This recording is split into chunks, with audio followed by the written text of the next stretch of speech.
facilitate opening. So when you open, just hold the paper and pull the plastic and you'll be able to get the package open more easily and it won't rip. And then inside of each kit we have a pair of cuffed folded latex-free gloves. Pull it out and show everybody. We have an under pad. There shouldn't be any spilling, but just in case, it's always a good idea to have a pad. We have a gauze tissue, a benzalkonium chloride antiseptic wipe, which again is clear and not going to cause a big mess. The catheter, explain that in a minute.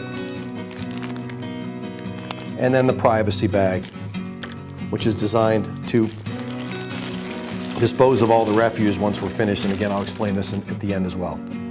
Okay. On all MTG catheters, we have an introducer tip.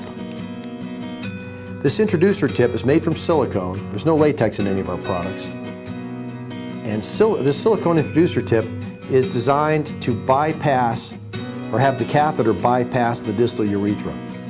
Studies show that a vast majority of bacteria within the entire length of the urethra right when you first go in. And if the catheter goes through unprotected, it can push those bugs further into the body. By virtue of this introducer tip, when we advance the catheter is going to be passed beyond this contamination. So, what's the big difference with this product? Well, you probably have already noticed we have a blue clip on the outside of the bag. The blue clip is designed for patients that don't have the ability to pinch. If they can get their hand around the gripping device and then advance the catheter with the gripping device forward, just like that, the catheter will come out of the bag, and you notice here that I don't really have to squeeze. I can just kind of manipulate the gripper back and forth, and that's how the catheter is going to be advanced.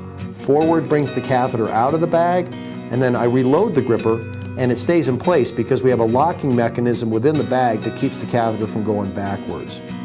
I'd also like to cover a couple other features of our bag.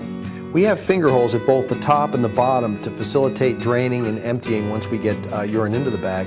We also have dexterity necessary to be able to self-catheterize. Watch how we do this.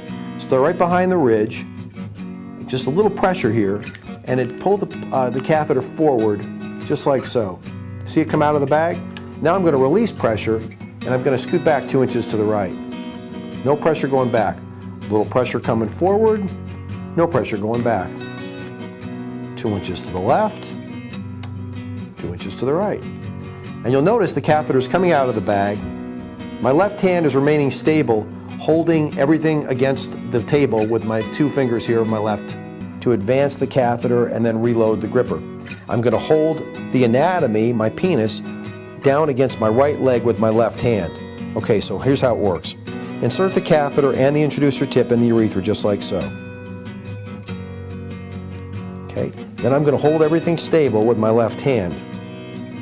And now, when I've got everything secure, I'm going to go 2 inches to the left and 2 inches to the right, and 2 inches to the left and 2 inches to the right. And we keep manipulating the catheter as such in this manner, gently advancing the catheter. If you have any resistance, always take a deep breath, and you never want to force the catheter in. So just as the catheter glides its way through the urethra, just like so, 2 inches to the left, 2 inches to the right.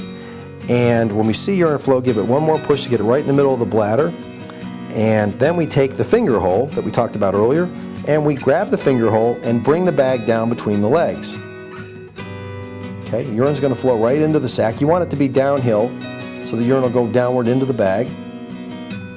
Okay, now let's pretend that we've finished voiding and we pull the catheter out about 1 inch. And once we see urine flow, discontinue after we pull the catheter out 1 inch. We can then let go of the anatomy and go back and get our gauze tissue and use that gauze tissue to catch the eyes of the catheter as the catheter leaves the body. So now let's assume that we have a full bag of fluid here and we're needing to drain it. Okay, so I'm going to hold everything with my finger hole, and if I haven't got the dexterity to drain the bag by tearing the bag, I don't have to worry about that. All I have to do is go to the other end of the bag, turn it upside down, and the urine will actually flow into the toilet from the catheter itself, and you don't have to tear the bag open. If you have the dexterity to tear the bag, which again is fairly easy to do, it's even easier to pour the urine off into the toilet. And when we're finished, we have a privacy bag included, so all the refuse can be disposed of discreetly and easily, just like so.